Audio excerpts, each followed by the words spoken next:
Hello everyone, welcome back to Jessie K Creates. I'm Jessica, and in this video I'm going to be showing you how I mass-produced some winter sunset themed holiday cards.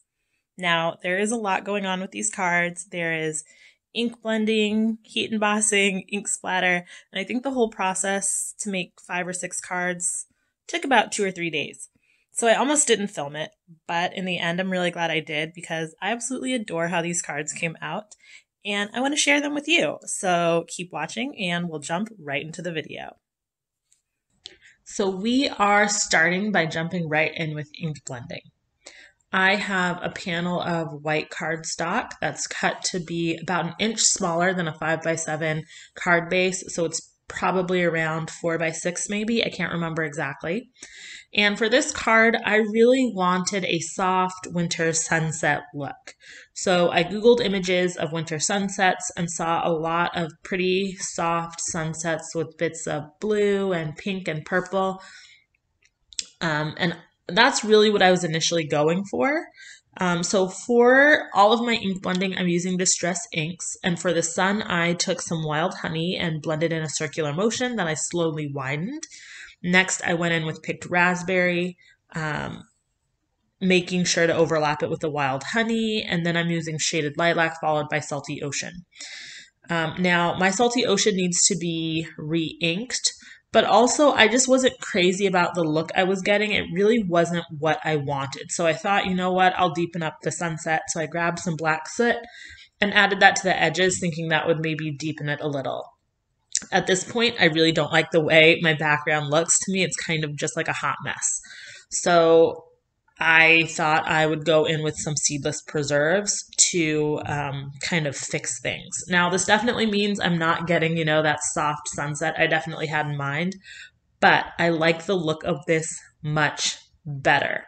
And I also really like the way the salty ocean kind of cooled down the seedless preserves to give a little bit of a cooler purple color. So I'm just going back now and blending over everything with the other colors to make sure I get a smooth and even blend. Although honestly, if your blend here isn't perfect, that's totally okay because we're going to cover a lot of the background with snow when we do our ink splattering. I'm also not going down to the very edge of the card because as you've seen on the final card, we're going to cover that up with some snowbanks. So I thought this looked pretty good. Now, on all of the subsequent cards, I did not use all 6 ink colors. I simplified things and just used the wild honey, picked raspberry, and seedless preserves. And here you can kind of see the difference. It's really not a big difference, and it made the ink blending part of this so much faster. With our ink blending done, it's time to do some die cutting. I am using this Hero Arts Layering Snow Globe Fancy die set, and I am using the tree and house image from the set. Now, these are really adorable images, which is one of the reasons why I wanted to use them, but I wanted the images to stretch across the front of the card, and as you can see, that is not how these dies cut. So I had to kind of modify the dies to make them work for me. And this is something I learned from YouTube Card Making University years ago. But I thought I'd give it a try and see how I liked it. So I took the images I want and I taped them down onto a scrap of white cardstock. And then before I run them through my die cutting machine, I want to be really careful with how I do it. So when I put the cutting plates on here, I want to make sure that the edges of the die don't get cut. So you can see here, I'm positioning it just so that those little edges of the die, see how they're sticking outside of the cutting plates? That means when I run this through my die cutting machine, that's not what's going to get cut. All that's going to get cut is the portion that is under the cutting plate. So here you can see what I mean. When I remove this die, you'll see it only cut what was under the cutting plate, which means I'll be able to use this die in a few more ways. So what I'm going to do here is just take a pencil and draw in the rest of my snowbank. Once I have that drawn in, I'm going to cut it out with scissors. Now, if you're really good with freehanding things, you can totally skip using the pencil. I am not, so I figured I'd give myself some really simple lines that I could follow. One of the things I really like about this is it means that there is so much more that I can do with my dies now.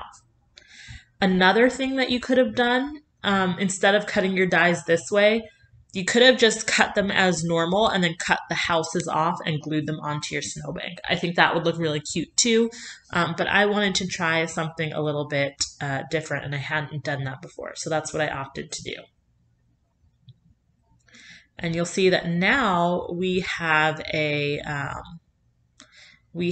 snowbank that will stretch all the way across my card, and I'm just going to go back and erase any pencil that is left over on those dies. Now, in case you didn't catch it the first time, I am going to show you one more time how I cut out, or how I die cut these dies to get the look that I wanted. So once again, oh, actually, first I'm poking the little windows out of the house. So what I'm going to do, I'm going to take that tree die. Here I want the hill with the little tree to be on the left side of the card, so I'm positioning it on the left side of my scrap paper, taping that down, and then I'm going to position it on my cutting plates so that only the top of the hill and the tree are under the cutting plate and the rest is hanging out. So it only cuts what's under the cutting plate, just like that. See those edges? They're peeking out again. We don't want to cut those. I'm going to take that to the die cut machine, and when I pull off the die, you'll see that only the tree and the top of the hill were cut, because that's all that was under the cutting plate. And so for this, I just did the same thing. I took a pencil and I traced the hills, and then I cut those out. Now, because I was mass producing cards, I did all of the die cutting at once and then all of the trimming with my scissors at the same time. So as you can see here, I have just a stack of ones that I die cut, and then I will go back and cut them with my scissors. Now I did all of this die cutting and cutting with my scissors while I was binging Quantico. I just found that show during quarantine. I know it's like 5 years old at this point, but oh man, I'm addicted. So anyway, once all of the hills, all the snowbanks had been cut out, the next step was to add glitter to each hill. Now, if you are not a fan of glitter, you could totally skip this step, but I wanted some sparkle on these cards. So I'm just taking my favorite wet glue, which is Art Glitter Glue, and I'm applying it to the top edge of the snowbank. I'm not covering the entire thing, just the top edge. And I'm doing multiple dies at a time so that I can get these done faster. And once I have those covered with glue, then I'm just sprinkling them with some white iridescent glitter to make sure everything is covered, and tapping off the excess. And then I'm taking my finger and just patting it across the top to make sure that glitter is caught in the glue. And there we have our snowbanks all done. We are moving on to heat embossing our sentiments on the card. I'm using this old stamp set from Recollections, which is a Michaels brand, and I really liked this Home for the Holidays sentiment. I really liked the text, but also I thought the sentiment was fitting since most of us are staying home for the holidays instead of going home for the holidays. I am treating my panel with a little bit of baby powder. You can use an anti-static tool, but mine ran out and I haven't bought a new one, so I'm just using baby powder. I'm going to be stamping my sentiment with VersaMark ink, which is a sticky ink, and I'm just putting it right over the sun. And then I'm sprinkling on some white detail embossing powders. This is also from Recollections. Now, because I'm mass producing cards, I'm doing this to multiple panels at a time following the same steps. Treating the panel with anti-static powder, stamping on the sentiment with VersaMark ink, and then covering it in white detail embossing powder. Now, off camera, my heat gun was getting nice and hot. I probably had it on for about a minute, and this makes melting the powder a lot smoother and gives you better results. I'm also heating my sentiment from the front and the back of the card, and I feel like that gives me really nice results as well, as you can see here. Now that all of the panels have been heat embossed with the sentiment, we're going to move on to adding the snow to our card. And we're going to do that with a little bit of white ink splattering. So for this, I am using just really cheap dollar store brand acrylic paint. It's really bad if you want to paint a project. I learned that the hard way, but it works out really well for splattering on card projects. All I added there was some water. I keep an old dropper bottle filled with clean water on my desk. That way, when I need water for a project, I don't have to get up and go to a sink. So I just thinned that out with some water. I grabbed a shoebox that I used for ink splattering and added my panels and just began splattering. Now you'll notice here that I did cover up the sentiment with paint or with painter's tape. I was nervous that I was going to get like a really big splatter on the sentiment, but in the end, I really didn't like the way there wasn't any splatter over the sentiment, so I actually ended up going back and adding splatter over the sentiment. You can save yourself that step by just not covering up your sentiment. Here also, there were some spots I wanted snow and I wasn't getting it, so I just used my paintbrush to add in a couple dots here and there. Once those were done, I set them aside to dry and I moved on to working on the inside of the card. If you've watched some of my other videos or if you've checked out my Instagram, then you'll know that I really like to add decoration to the inside of my cards as well. Now for this card, I must have really been into Quantico the nights I was doing this project because I cut quite a few too many snowbanks. So I decided to put those extras to good use. And please let me know if anyone else is obsessed with Quantico the way I am. Let me know in the comments below. But anyway, here I'm just layering on some of the Seedless preserves, which is the same color we used on the front of the card. I don't want to be too heavy-handed, but I do want to make sure that there is enough ink that our snowbank will stand out when we add it. So in a second, you'll see I'm going to take a snowbank and just place it over top to see if I like the way that looks, and I think that looks pretty good. Now in the end, I didn't use the snowbanks covered in glitter, I just used plain ones for the inside of the card. But with all of the inside panels ink blended, I'm moving on to assembling the card. First thing we're going to do is take all of the snowbanks. These are the ones with glitter, and I'm just taping them directly down onto my card. I did think about layering these up with foam tape to add dimension, and I think that would be absolutely beautiful. But I was keeping in mind that I would be mailing these cards, and so I didn't want them to be too thick. So I just decided to use the tape runner.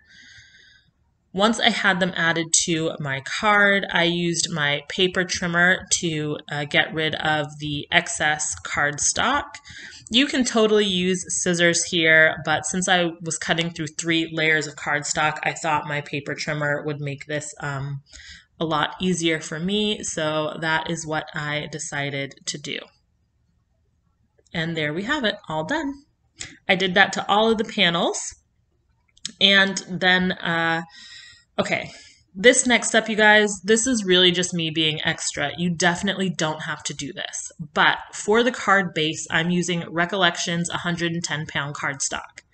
That is a much duller white than the Neenah 80-pound cardstock that I used for the snowbanks. So I decided to take a panel of the exact same Neenah cardstock and put that over my card base. That way the snowbanks and the back of my card will be the same white color.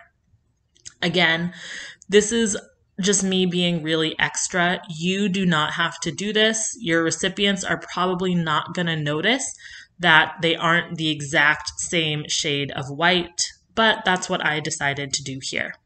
Now I did add foam tape to the back of the snow panels just to add a little bit of dimension. So I'm going to line that up on the card, and once I get it where I like it, I'm going to press down. With a lot of foam tapes, they won't really stick until you press down, so you do have a little bit of time to reposition them. With all of the fronts of the cards now completed, it's time to add the inside panels to the card.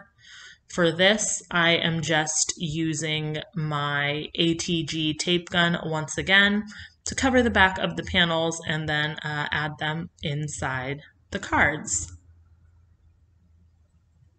This project, guys, like I said, it did take me a couple days, but that was mainly because I was doing it at night after work. If you did this all in one go on a weekend, it might take a little bit of time, but probably not too long.